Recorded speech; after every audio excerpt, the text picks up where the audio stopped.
Rio de Janeiro के ऊपर अपनी बाहें फैलाए खड़ा ये स्टैचू क्राइस्ट द रिडीमर। पूरी दुनिया में शायद ही कोई हो जो इसे ना पहचानता हो। चलिए आज इसके इस शांत चेहरे के पीछे छिपी इस संघर्ष की कहानी को थोड़ा और करीब से जानते हैं। देखिए इस तस्वीर को। रात के अंधेरे में भी ये पूरे शहर पर ऐसे नजर रखे हुए है जैसे कोई रखवाला हो। ये शांति का, सुरक्षा का एक बहुत ही पावरफुल सिंबल है।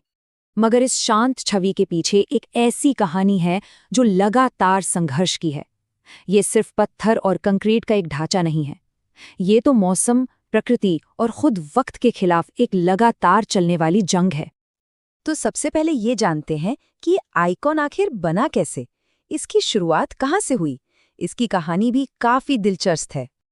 सोचिए, इसकी कहानी शुरू हुई थी 1850s में एक पादरी के सपने से, जो उस वक्त तो पूरा नहीं हो पाया। लेकिन कई दशकों बाद 1921 में जब ब्राजील अपनी आज़ादी के 100 साल मना रहा था, ये आइडिया फिर से सामने आया। और फिर तो देखिए, सिर्फ 9 साल की जबरदस्त मेहनत के बाद 1931 में ये शानदार स्टैचू दुनिया के सामने खड़ा था। पर एक मज़ेदार बात यह है कि ये स्टैचू हमेशा से ऐसा नहीं दिखने वाला था। इसका जो पहला डिज़ाइन था ना, वो बिल्कुल अलग था। उसमें एक हाथ में ग्लोब और दूसरे में क्रॉस था। लेकिन बाद में इसे बदल दिया गया और ये खुली बाहों वाला डिज़ाइन फाइनल हुआ। ये डिज़ाइन जैसे पूरी दुनिया को गले लगाने और शांति का मैसेज देने का प्रतीक बन गया। अच्छा, एक बहुत बड़ी गलतफहमी है इस स्टैचू को लेकर। कई लोगों को लगता है कि ये फ्रांस से मिला कोई तोहफा है। जी नहीं, बिल्कुल नहीं।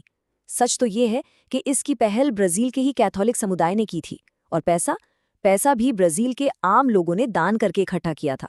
तो ये सही मायनों में ब्राजील की अपनी चीज है। चलिए अब बात करते हैं इसकी इंजीनियरिंग की। मतलब ये किसी अजूबे से कम नहीं है।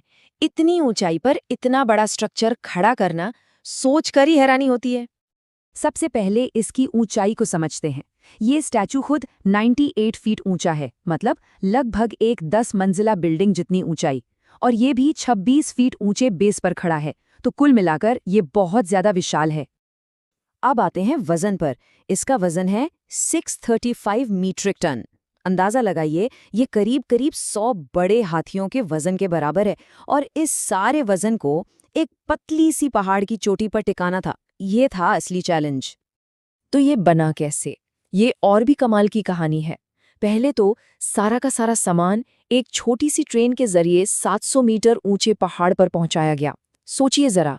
फिर वहीं ऊपर कंक्रीट के टुकड़ों को जोड़ जोड़कर इसका ढांचा बनाया गया।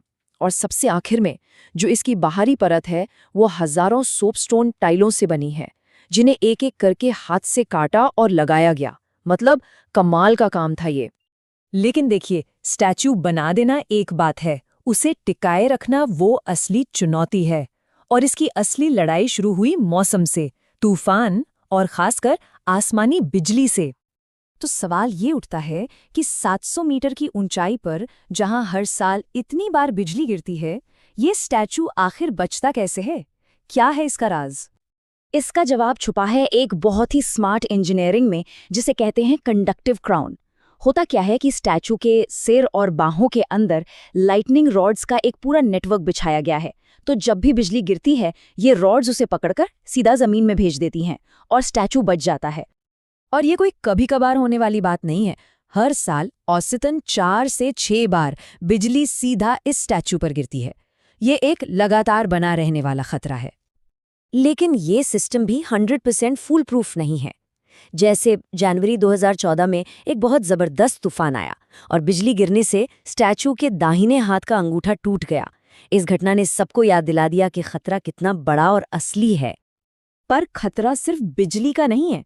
एक और हैरान कर देने वाली बात सामने आई 2010 की मेंटेनेंस के दौरान। पता चला कि एक नाली के बंद हो जाने से स्टैचू के दोनों बाहों के अंदर 300 लीटर पानी भर गया था। सोचिए अंदर से कितना नुकसान हो सकता था। तो ये स्टैचू सिर्फ इतिहास की कोई चीज बनकर नहीं रह गया है। ये आज भी रियो की जिंदगी का एक बहुत अहम और कह सकते हैं कि एक जिंदा हिस्सा है। जैसे कि 2011 में इसकी लाइटिंग पूरी तरह बदल दी गई। अब इसमें 300 नए LED प्रोजेक्टर्स लगे हैं। इसका फायदा ये है कि खास मौक़ों पर इसे अलग अलग रंगों की रोशनी में नहलाया जा सकता है। रात में ये आसमान पर एक कैनवस की तरह लगता है, जिस पर रंग बदलते रहते हैं। और ये बात शायद बहुत कम लोगों को पता होगी कि इस स्टैचू के बेस के अंदर एक छोटा सा चैपल भी है। जी हाँ, 2006 में इसे खोला गया था और यहाँ बाकायदा पूजा पाठ, बच्चों का नामकरण और यहाँ तक कि शादियां भी होती हैं। तो इसकी देखभाल और मरम्मत का काम लगातार चलता रहता है और ये बहुत जरूरी भी है। जैसा कि किसी ने कहा है, ये सिर्फ एक मूर्ति को बचाना नहीं है, ये तो रियो के आसमान में एक आध्यात्मिक लाइट हाउस को बचाए रखने जैसा है। तो अंत में सवाल यही आकर रुकता है कि इस शानदार आइकॉन को आज भी कौन सी चीज थामे हुए है। क्या वो इंजीनियरिंग और साइंस है, या लोगों की आस्था है, या फिर वो इंसानी जिद और इच्छा शक्ति है जिसने इसे बनाया था। शायद जवाब इन तीनों का मेल ही है, और यही मेल इसे सिर्फ पत्थर की एक मूर्त नहीं बल्कि एक जेता जागता चमत्कार बनाता है।